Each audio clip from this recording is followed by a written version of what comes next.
Bienvenue à toutes et à tous, c'est Sébastien Bruno-Durand, le créateur du podcast indépendant Parlons de votre mental. Après une première saison avec 20 épisodes, avec des invités issus d'univers très variés, je repars à la rencontre d'incroyables personnalités qui, je l'espère, vous inspireront dans votre quotidien et viendront booster vos ressources psychologiques pour être performants dans vos réalisations personnelles, professionnelles, sportives et vous aideront à être bien dans vos baskets. Nos invités se livreront cette saison à un portrait chinois, parleront des actualités et projets qui les animent et des qualités mentales qu'ils utilisent depuis des années. Soft skills, confiance en soi, motivation, gestion des émotions, gestion des échecs, ainsi que leur capacité à rebondir pour toujours aller plus haut, plus loin, en étant toujours positif. Excellente écoute à toutes et à tous et découvrons avec plaisir notre invité du jour.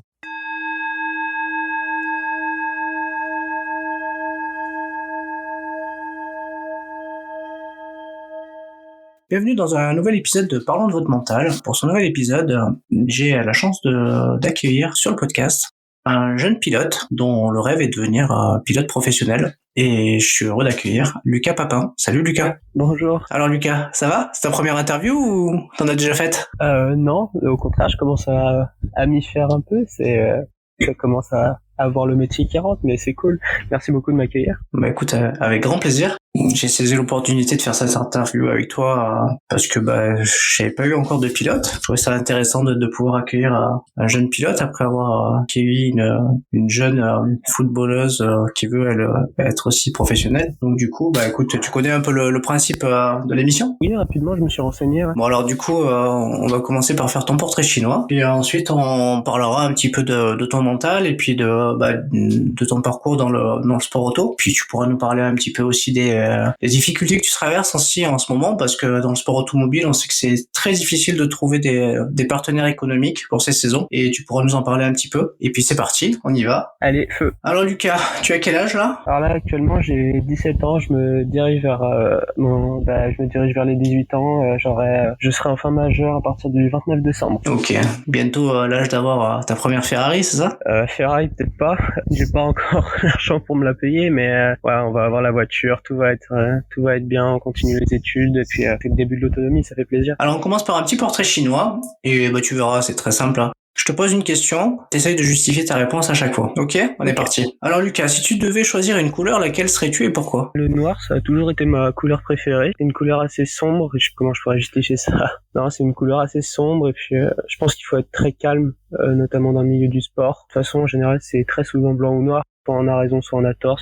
Comme ça, donc je le justifierai un peu comme ça. C'est une couleur qui m'a toujours plu, le noir ça a toujours été ma couleur favorite, donc voilà. Est-ce que tu lis? Ça dépend un peu des périodes. Je sais que j'ai des moments où j'aime bien lire. Très souvent je manque un peu de temps, ou je me consacre pas assez de temps pour le faire, mais oui, la lecture ça me plaît bien. Faudrait juste que je prenne un peu plus de temps, mais je sais que j'ai quelques livres que j'aimerais pourquoi pas lire dans ma chambre. Ok, alors si tu devais choisir un livre, lequel serais-tu? J'aime bien les biographies, les autobiographies même notamment. Il y a un livre qui m'avait beaucoup plu, c'était le livre sur Lewis Hamilton, sur sa carrière. Je l'ai trouvé très inspirante parce que de toute façon, Lewis c'est un excellent pilote et il a réussi à percer notamment grâce à son talent, lui, grâce à ses moyens financiers. Donc, je m'en suis vraiment beaucoup inspiré. Puis même, avoir un si bon pilote en F1 aujourd'hui, je pense qu'on doit tous essayer de comprendre comment il a réussi. Puis, il avait une détermination de fou, quoi. Enfin, franchement, j'ai trouvé ça impressionnant. Donc voilà, je me suis vraiment beaucoup inspiré de ce livre, et puis c'est l'un des seuls d'ailleurs que j'ai lu plusieurs fois, quoi. Si tu devais être une qualité, laquelle serais-tu? Tellement l'honnêteté. J'aime pas trop tout ce qui touche le mensonge. J'aime pas mentir. Et puis je pense que c'est une bonne qualité dans le sport, parce que si on commence à essayer de trouver des excuses, à essayer de négocier, on va dire, avec son ingénieur, à essayer de vraiment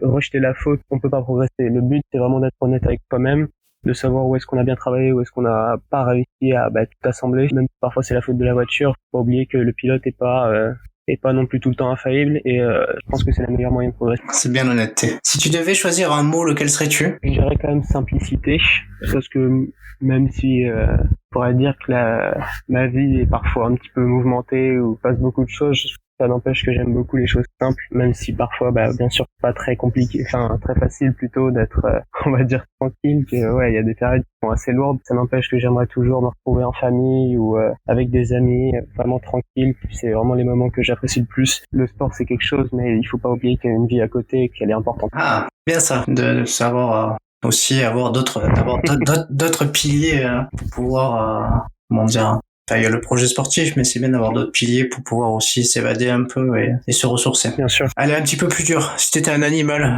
tu choisirais lequel? Le loup, je dirais, parce que le loup, il est capable d'être en meute tout seul. J'aime bien être seul aussi de temps en temps, mais je pense que être entouré, bien entouré notamment, c'est très important. Et le loup, il lâche jamais sa proie. Il est tout le temps à fond. Il se donne tout le temps à fond quand il va aller chasser. Il est tout le temps, il lâche jamais sa proie. Je m'identifie bien à cet animal. Et puis, je vais pas dire que je fais peur de l'extérieur, mais c'est un animal qu'il faut pas approcher de trop près, on va dire. Moi, on peut m'approcher, mais j'aime bien quand même qu'on garde un peu les distances et que ça reste quelque chose d'assez pro, on va dire. Ok. Alors, si tu devais choisir un autre sport que le sport auto, tu choisirais quel sport et pourquoi? J'aime tous les sports à peu près, mais alors franchement, j'en ai aucune idée. J'ai pratiqué le foot, j'ai pratiqué le tennis, fait du squash aussi. Tellement un sport de réflexion parce que j'aime bien ça. Peut-être pourquoi pas les échecs. Je sais que j'aime beaucoup ça. Après, malheureusement, c'est pareil, j'ai pas trop le temps de m'y consacrer. Ou sinon, un sport assez classique comme le foot, par exemple. Ouais, j'en ai longtemps fait durant ma jeunesse, ça m'a toujours plu, mais justement, j'avais arrêté pour continuer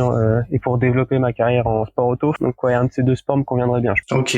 Allez, on va revenir un petit peu portrait chinois, mais plus sport auto. On va voir un peu ce que t'as comme moteur à intégrer à ta personnalité. Si tu devais choisir ton plus beau titre, ça serait lequel? Le titre d'endurance était quand même très intéressant à aller chercher, puis notamment, je pense que c'est l'année où j'ai le plus progressé. J'ai appris tellement de choses grâce à cette saison que je pense que sans elle, je serais pas devenu le pilote que je suis aujourd'hui. Il y a eu pas mal de courses au lieu de titres. Il y a pas mal de courses qui m'ont quand même beaucoup aidé à grandir. Je pense notamment au championnat de France en 2019 que sous la pluie, les conditions étaient horribles et pourtant on s'en est sorti vraiment, on s'en est très très bien sorti. La dernière course que j'ai faite en karting, la Coupe de France, c'est pareil, on a fait un week-end vraiment construit et on s'attendait pas à être aussi haut dans le classement. Donc voilà, il y a beaucoup de courses qui inspirent, mais si je devais retenir un titre, c'est le championnat de France d'endurance avec notamment les 24 heures du Mans, qui était vraiment une course incroyable. Si tu devais être un circuit, lequel choisirais-tu? Je vais donner mon préféré, c'est Spa. C'est une piste tellement incroyable, elle est mémorable, elle est vraiment incroyable, elle est vallonnée, elle est qu'il faut. C'est pareil, on n'a pas le droit à l'erreur sur une piste comme ça. Puis elle a une histoire tellement incroyable. Je trouve que c'est une piste où il faut apporter tout ce qu'on a. C'est vraiment une piste de cœur. C'est le pilote en général qui fait la différence. C'est vraiment on prend plaisir à aller. Ouais, c'est la piste où je pense que c'est le pilote qui aura le plus gros cœur et le plus de courage qui pourra triompher dessus. Un peu plus dur. Si tu devais incarner un pilote, quel pilote incarnerais-tu et pourquoi? Sans hésitation, ça serait Fernando Alonso, tout simplement parce que c'est un touche-à-tout. Il adore tout ce qui est compétition sport auto, il s'intéresse vraiment à tout. Il a fait le WEC, il a fait le Dakar, il a essayé, je sais, pendant un temps le trophée Andros, et puis il fait de la Formule 1, bien sûr. Il adore toucher à tout et c'est un pilote qui a une espèce de hargne, mais c'est vraiment impressionnant de l'extérieur. Il se bat tout le temps, il lâche jamais. On peut voir par exemple pour les connaisseurs sa saison en 2012 avec une voiture qui valait pas le coup, il perd le titre dans la dernière course de la saison. Il arrive tout le temps à se débrouiller malgré une pas très bonne voiture, à réussir à faire des performances incroyables. Donc c'est vraiment le pilote qui m'inspire. Et puis la hargne, je la ressens aussi. Je vois ce qu'il ressent quand je suis dans la voiture et je sais que quand moi aussi je suis dans la voiture, je veux rien lâcher.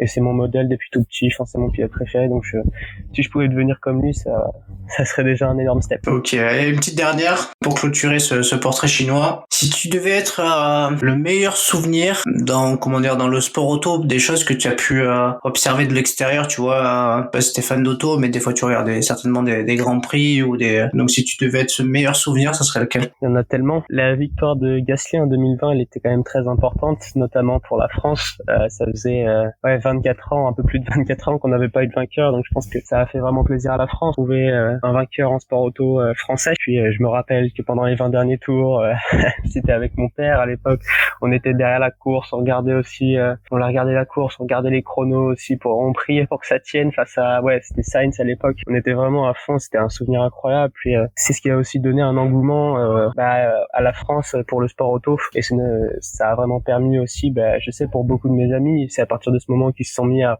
vraiment apprécier la F1, à la regarder et puis à s'y intéresser, à poser des questions. C'est vraiment la victoire qui m'a encore plus donné envie d'être le prochain sur la liste en tant que vainqueur français un jour. Ok, écoute, merci beaucoup pour ce petit portrait chinois. Là, on va rentrer, c'était l'échauffement, c'est comme quand tu fais quand tu découvres la piste, que tu commences voilà, c'est ça. Là, on va rentrer dans le vif du sujet, donc on va commencer par les qualifs, et puis après on fera les courses 1 et 2 et 3. Alors, allez, c'est parti. Donc si tu devais nous décrire un petit peu Ton parcours, comment tu pourrais nous en parler? C'est beaucoup d'opportunités. C'est très souvent on doit pas faire des courses presque. On doit être déjà la Formule 4 pour nous, ça nous semble inatteignable et pourtant maintenant on est en train de chercher des budgets pour faire la saison et puis on a déjà fait des tests. Et franchement, c'est déjà inespéré. D'où on part de si loin. Enfin, j'ai commencé le karting à 7 ans. Si on m'avait dit il y a 10 ans que je pourrais peut-être faire la saison l'année prochaine, vous aurez pas cru. J'ai commencé du coup il y a 10 ans en location parce que le kart ça a toujours été ma passion.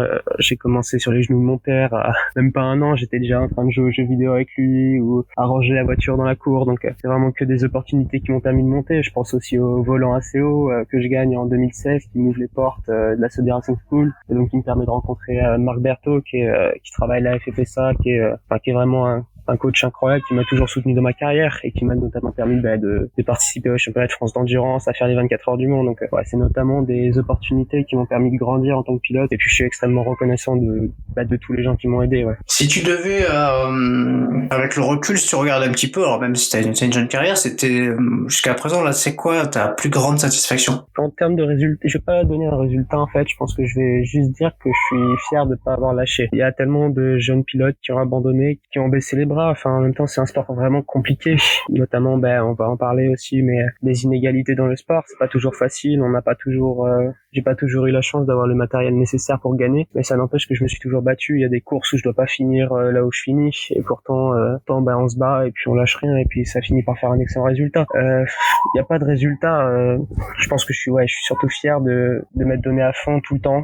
De jamais avoir rien lâché et puis au pire que je réussisse ou non je veux pas avoir de regrets en fait dans quelques années, me dire voilà si j'avais su j'aurais fait ça ou ça. Je peux pas me dire ça parce que j'ai toujours fait de mon mieux, j'ai toujours fait en sorte de me battre et je veux pas que ça s'arrête maintenant. Si je te dis rendre possible l'impossible, est-ce que ça te parle? Est-ce que y a quelque chose qui te vient en tête tout de suite? Bien sûr, parce que comme je disais il y a quelques années on s'attendait pas à monter un jour en F4. Pour nous c'était complètement impossible, le step était beaucoup trop haut et même moi je me sentais pas prêt et pourtant maintenant petit à petit je me prépare. Ça fait maintenant un moment que je pensais à monter plus haut. Enfin, quand on est petit, en général, quand on commence le karting, on pense à la F1. Puis en grandissant, parfois on se rend compte que c'est impossible. Et pour moi, ça ne l'est pas maintenant. Je sais que j'ai le potentiel, je veux y aller. Pour moi, c'est la seule chose que je regarde encore aujourd'hui. C'est mon seul but. Maintenant, c'est pour l'instant ce qui me freine, c'est les budgets. Pourquoi lâcher? Enfin, je veux pas avoir de regrets. On se donnera à fond jusqu'à la fin. Peut-être qu'un jour, ça payera. Peut-être que ça payera pas. Mais en tout cas, on continue à se donner à fond. On va rien lâcher. Ma seule envie, c'est de gagner, c'est de tout gagner jusqu'à la fin. Et puis, on verra ce que ça donnera dans quelques années. Ouais. Bon, écoute, les pré-qualifs sont finis. On va rouler un petit peu plus vite. On va attaquer. On va vraiment parler de ton mental. Si tu devais définir ce mot mental par rapport à ta discipline sportive, comment tu le définirais? En auto, ça nécessite d'avoir deux qualités. C'est être très intelligent en termes d'analyse et aussi savoir débrancher le cerveau. Faut savoir, par exemple, en course, être capable d'analyser par exemple les comportements d'un autre pilote, le pilote devant, comment je vais pouvoir aller le doubler, comment je peux gagner du temps sur lui. Il y a vraiment une grande partie de réflexion que je trouve très importante parce qu'en course, forcément on est confronté aux autres pilotes, on peut pas vraiment anticiper ce qui va se passer parce que en général de toute façon ça se passe jamais comme on l'espère, mais c'est vraiment important d'essayer de réfléchir, de pouvoir essayer d'aller chercher le mec qui est devant et cette partie du boulot m'intéresse vraiment beaucoup parce que c'est là où on peut le plus progresser en général quand on parle d'intelligence de course. C'est vraiment cette partie la plus importante et c'est ce qui va permettre à un pilote de gagner comparé à un autre. Et ensuite, il y a notamment l'autre partie que j'adore dans le sport et qui se déroule justement en qualification, c'est quand il faut débrancher le cerveau, c'est quand il faut arrêter de réfléchir en quelque sorte. On va débrancher le cerveau et on va faire en sorte d'aller taper un chrono. Il n'y a plus de réflexion à avoir, on sait ce qu'on a à faire, on sait qu'on a tout le matériel qui est prêt pour aller chercher le meilleur chrono. La seule chose qui fera la différence, c'est nous. Et notamment dans les tours de qualif, très souvent on se surprend soi-même parce qu'on s'attendait pas à pouvoir pousser aussi loin, mais c'est très excitant quand on est dans la voiture de commencer à sentir la voiture qui part, qui commence à décrocher tellement on atteint la limite. C'est vraiment la partie la plus excitante du sport, je trouve. Alors toi, sur le plan personnel, c'est quoi ta préparation mentale? Qu'est-ce que tu fais pour te préparer pour tes courses, pour tes comment tu fais quoi? Préparation mentale, j'ai longtemps suivi une coach mentale justement. On avait quelqu'un pour essayer de me soutenir, m'aider à progresser. Ça fait quelques temps que je la vois plus, mais pour l'hiver, je pense qu'on va essayer de la recontacter pour continuer cette préparation et pour pouvoir encore continuer continuer à progresser. Après, personnellement, je prends très soin de mon corps, notamment par exemple en termes d'hygiène et en termes de sport.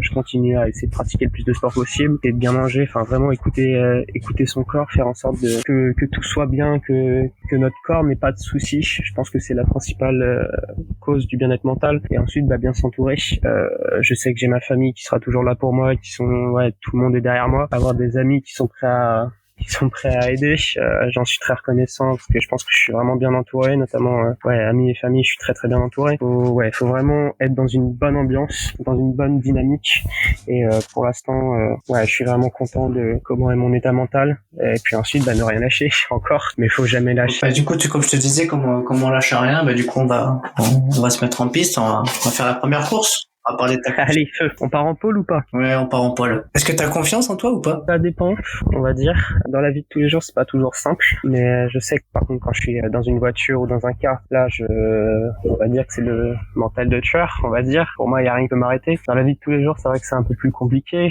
mais c'est de mieux en mieux, franchement. Comme je disais, notamment, j'ai des amis et ma famille qui m'aident à vraiment avoir confiance en moi, à m'aider. Mais malgré tout, je reste un être humain, je pense. On est beaucoup à pas avoir 100% confiance en nous, mais voilà, j'y travaille, je fais de mon mieux et puis je sais que ça viendra avec le temps, mais c'est vraiment en termes de progression. Si je te parle de droit à l'erreur, comment tu te l'appliques toi en tant que pilote et notamment en course? Je sais que j'ai le droit à l'erreur. De toute façon, je suis pas infaillible, malheureusement. Ça arrive à tout le monde. On peut le voir, notamment sur les derniers grands prix de Formule 1 pour ceux qui suivent. Mais on a eu Verstappen et Hamilton, par exemple, qui ont fait des erreurs au Grand Prix de Singapour. Pourtant, c'est les meilleurs pilotes actuels, donc. Ça arrive à tout le monde. C'est pas toujours facile à avaler, mais moi par exemple, faut pas que j'oublie que je roule moins que mes adversaires, donc forcément je vais faire des fautes. On essaie de les limiter, mais je vais en faire, c'est obligé. Après, il faut savoir en tirer des bénéfices, puis continuer et puis essayer d'évoluer. C'est ce qui va nous permettre de grandir, parce que des erreurs, bien sûr, j'en ai déjà fait, continuerai à en faire, mais si on n'est pas capable d'en tirer des leçons, ça sert à rien. Il faut vraiment pouvoir continuer à apprendre. Personne n'est parfait et essayer de faire en sorte de grandir en tant que pilote et en tant qu'homme. On continue la course. Le regard des autres, ça te parle? C'est quelque chose que tu arrives à bien gérer ou c'est pas toujours évident parce que finalement il peut y avoir des partenaires économiques qui regardent, les fédérations, les écuries. Je pense qu'il faut essayer de rester très simple, tout simplement être soi-même. Je n'ai jamais cherché à essayer de changer mon comportement ou quoi. Je sais comment je suis. Je suis assez sociable, donc ça en général ça aide un peu. Après, faut pas changer, faut juste être soi-même, faut juste ne pas trop penser au regard des autres, même si parfois on est beaucoup regardé, tant pis, c'est de toute façon tout le monde, beaucoup de personnes jugent les autres. Ça me dérange pas, franchement, je vis avec, c'est pas quelque chose qui me gêne. Et puis si la fédération et les partenaires économiques notamment me regardent, c'est à moi de leur montrer comment je suis, l'envie que j'ai, et puis c'est à eux de se faire l'image qu'ils ont de moi. Mais en tout cas, j'ai pas envie de changer, je suis bien dans ma peau actuellement. Et puis s'ils me soutiennent, tant mieux. S'ils me soutiennent pas, c'est pas grave, parce que je reste l'adolescent que je suis et j'ai pas envie de changer. Est-ce que tu as des techniques pour être toujours positif dans ton quotidien ou dans tes courses ou de manière générale? J'ai pas vraiment de technique. De toute façon, je suis assez positif tout le temps. Je suis assez joyeux en général, donc c'est plutôt quelque chose de cool positivement parce qu'au moins je pense pas négativement. Je suis tout le temps à vouloir aller de l'avant, à dire que tout va aller. Tout va s'améliorer, mais bien sûr ça arrive d'avoir des petits coups de mou, mais j'ai toujours des gens pour m'entourer.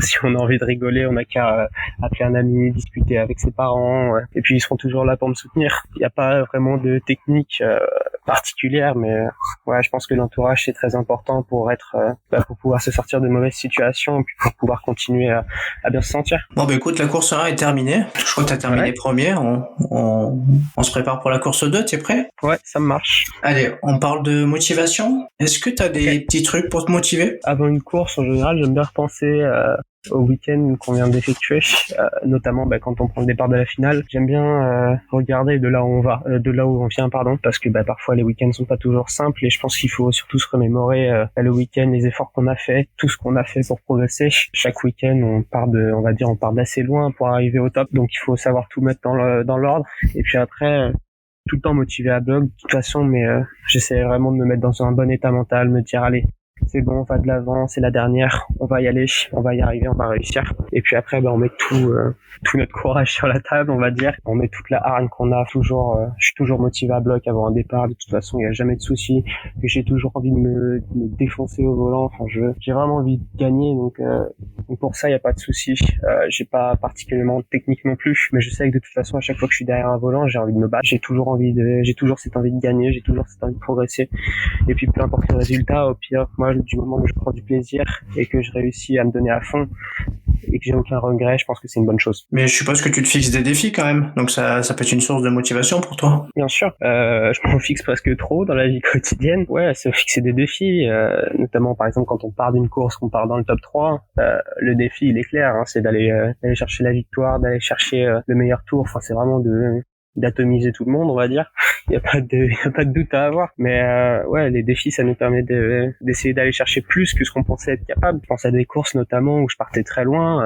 Je me rappelle d'un week-end en 2021, c'était vraiment compliqué. Enfin, on partait quasiment dans les derniers en qualif à cause d'un souci de pneus. Et puis au final, ouais, je crois qu'on partait 43e le vendredi. Et puis au final, le samedi après-midi, la finale, je me retrouve 7e, quoi. On sait pas comment. Mais la remontée, elle est folle. Et puis on donne tout et puis au final on se rend compte que ça commence à payer. Donc c'est vraiment des défis où on cherche à aller encore plus loin. 7e, ça me suffisait pas. Bon, malheureusement ça s'est fini comme ça, mais à cause de la dégradation des pneus, donc parfois on est limité. Mais malgré parfois les limites, on va dire, du matériel et ses limites, on veut toujours aller chercher encore plus. Pendant les courses, c'est pareil. Même pendant les courses, on essaie de se donner des objectifs, aller chercher le mec devant, ne pas se faire doubler. On n'a jamais envie de céder sa place. Donc ouais, franchement, c'est motivant, c'est gratifiant, notamment quand on y arrive. On va parler de tout ce qui est gestion des émotions. Est-ce que ça t'est déjà arrivé d'avoir de la pression en course ou un peu de stress, alors positif ou négatif, et si oui, comment tu fais pour la gérer? Bien sûr, il y a des courses, on est vraiment stressé. Par exemple, un championnat de France, c'est très stressant comme week-end. Le week-end, il est très long, il dure du jeudi au dimanche, on est fatigué. Le dimanche soir, pendant la dernière finale, en général, c'est elle qui va déterminer le résultat. Forcément, on est stressé. Après, ce que je fais, en général, c'est que je me mets dans mon kart ou dans ma voiture, puis je repense à tout le week-end. J'essaye de me dire que voilà, j'ai fait de mon mieux, j'ai vraiment tout donné. Il n'y a pas de stress à avoir. De toute façon, on se donnera à fond quoi qu'il advienne. C'est important de pas se sentir mal. Il y a pas de stress négatif à avoir. En général, c'est tout le temps un petit trac, bien sûr, mais c'est tout le temps quelque chose qui va permettre d'essayer de se donner encore plus à fond. On a toujours cette envie de bien faire, et le trac négatif, je l'évacue vraiment en pensant à ce week-end et en essayant de me concentrer encore un peu plus pour aller chercher encore des meilleurs résultats. Ouais. Alors souvent, dans tout ce qui est psychologie de la performance, on apprend à se focaliser sur les éléments qui sont de notre contrôle et finalement un petit peu à mettre de côté les éléments sur lesquels on n'a pas de contrôle. Toi, quand t'es pilote, tu te focalises sur quoi pour ta performance? Je me focalise pas trop, notamment par exemple en qualification. J'ai pas envie de me poser de questions. En essai libre, on va essayer de se concentrer sur ce que nos ingés nous disent, essayer de réfléchir à quel virage je peux m'améliorer, si j'essaye ça, qu'est-ce que ça va donner. C'est vraiment essayer de comprendre. C'est beaucoup de séances pour essayer de comprendre et puis pour développer la voiture. Mais je pense qu'un tour de qualification, il n'y a pas de question à se poser. Je réfléchis pas, tout est sous contrôle, on se donne à fond et puis on va chercher les limites. Pour tout ce qui est pas contrôlé, on va dire, c'est des expériences à prendre, mais on fait en sorte de savoir les trier. Ce qui est pas sous contrôle, c'est ce qu'on va travailler en essai libre, mais ensuite par contre en course et en qualif, c'est tout ce qu'on sait faire, c'est tout ce qu'on sait qu'on peut aligner pour faire un grand tour, pour faire une grande course. Donc faut vraiment savoir séparer les deux parties pour pouvoir réunir le meilleur week-end au global. Quand on est pilote, on a besoin d'être concentré parce que c'est long une course. Comment tu fais pour optimiser cette concentration? J'essaye de rester concentré. Forcément, c'est pas facile. Les courses, elles peuvent parfois durer jusqu'à 30 minutes en voiture, ou notamment par exemple en endurance. On peut enchaîner jusqu'à 7-8 heures de relais en 24 heures. C'est pas facile. C'est pour ça que je pense qu'il faut profiter des temps de récupération, notamment entre les courses. Il faut savoir être très calme, notamment bien s'alimenter aussi, c'est important. Faire en sorte que que notre corps soit prêt à accepter la course et notre mental soit prêt à se donner à fond. En général, pendant les courses, j'ai pas trop de problèmes de concentration. Ça va pour l'instant. Après, je sais pas ce que ça donnera plus tard quand les courses seront encore plus longues. Notamment en Formule 1, 1h30, c'est très long. On se rend pas compte, mais c'est extrêmement long. Donc, je pense qu'il y a encore à progresser là-dessus, bien sûr. Mais ouais, je vais me préparer. Et puis, je vais continuer à avoir une coach mentale qui va m'aider et qui va me donner les clés pour continuer à progresser. Dernière ligne droite, avant la fin de la course 2. Pour avoir une force mentale, il ne faut rien lâcher. Est-ce que ça te parle, toi? Qu'est-ce que tu en penses de cette phrase? C'est totalement vrai. Faut jamais rien lâcher. Faut pas avoir de regrets au final. Je pense que c'est une phrase qui me correspond bien parce que, comme je disais encore il y a quelques minutes, c'est nous si on pensait pas que ça aurait été possible d'arriver en F4 un jour, vu tous les sacrifices qu'il fallait faire, vu toutes les difficultés qu'on avait, qu'elles soient financières ou qu'elles soient autres. Faut pas lâcher, faut jamais lâcher le morceau. Je me suis interdit d'abandonner. On n'a pas le droit, on a fait tellement de chemin qu'on n'a pas le droit de lâcher. Et puis de toute façon, c'est mon but dans la vie. Pour l'instant, je me vois pas encore faire autre chose. J'ai pas envie de lâcher, j'ai vraiment envie de gagner. Qu'importe, au final le prix, même si c'est pas toujours facile, franchement, il y a des moments, c'est dur, c'est compliqué de trouver encore la force de se battre. Dans les mauvais moments, c'est pas toujours facile, mais je veux rien lâcher, je veux rien regretter, c'est surtout ça. Et puis, qu'importe le résultat, je veux surtout pouvoir être fier de moi et rendre fier les autres. Course de terminée. Écoute, c'est la der des der, là, avant de clôturer le podcast. Si tu devais me donner une citation qui t'inspire et qui guide tes courses, ton quotidien, ça serait laquelle? Il y a une citation que j'aime bien, je ne serais pas donné le nom de celui qui l'a dite, mais c'est il faut toujours viser la lune, parce que même en cas d'échec, on atterrit quand même dans les étoiles. Je la trouve très inspirante parce que ça nous pousse à vraiment nous fixer des objectifs très hauts pour avoir envie d'y arriver. Ça va nous aider à aller chercher justement du coup la lune, et puis même si on n'y arrive pas, tant pis, on aura vécu une expérience tellement géniale que les étoiles elles seront quand même au bout. J'aime beaucoup cette citation et elle fut un temps accrochée au mur de ma chambre pour que je puisse pas oublier de là où on vient et encore savoir encore dans quelle direction on veut aller au final. C'est de Antoine Saint-Exupéry cette phrase. Certainement oui. Écoute, on a terminé les courses. Écoute, tu as une bonne voiture. Pour le podcast, c'est gagné. Et pour terminer cette interview, systématiquement, en fait, je laisse le mot de la fin à mon invité pour parler de quelque chose qui lui tient à cœur. Moi, je crois que ce qui tient à cœur, c'est de parler un petit peu de ta recherche de sponsoring. Je sais que c'est pas facile. Et il y a quelques mots à faire passer pour que finalement ce podcast puisse aussi servir à finalement peut-être à débaucher par contre des nouveaux sponsors. N'hésite pas, écoute, t'as la parole et je te laisse clôturer le podcast. Écoute, merci beaucoup de m'avoir écouté. J'ai vraiment apprécié le moment. Comme vous l'avez dit, moi je suis encore en recherche de partenaires. C'est pas toujours facile, mais vous avez pu le comprendre dans l'interview. On n'a pas envie de lâcher. Je suis vraiment en recherche de partenaires. J'ai vraiment envie de gagner. Moi, la seule chose qui me bloque actuellement, c'est les budgets. Malheureusement, dans le sport auto, très souvent, ce qui freine les pilotes, c'est le manque de partenaires financiers, le manque d'apport financier. Je vaux le coup. Je sais que j'ai le potentiel. Enfin, si vous me rencontrez, vous verrez que je donnerai tout pour y arriver. Venez me voir sur une course, vous verrez à quel point je suis passionné du sport et que je veux vraiment faire en sorte de progresser et d'y arriver. Si vous voulez me rencontrer, vous n'avez pas à hésiter. Je me rendrai disponible et je ferai toujours en sorte qu'on passe un bon moment ensemble. J'aime bien aussi essayer de transmettre ma passion des courses. Donc si vous avez un jour envie de faire un karting avec moi ou essayer de venir sur une course, vous n'avez pas à hésiter, c'est pareil. Venez me rencontrer et je me ferai un plaisir de vous partager la passion. Bon, c'est génial. Et du coup, justement, si on veut te contacter, on fait comment? Du coup, vous pouvez me contacter à l'adresse mail suivante qui est lucartracing@sfr.fr. Vous pouvez me contacter par ces deux billets ou notamment on a nos réseaux sociaux, on a notamment le LinkedIn qui marche très bien. C'est Lucas-du8 Papin.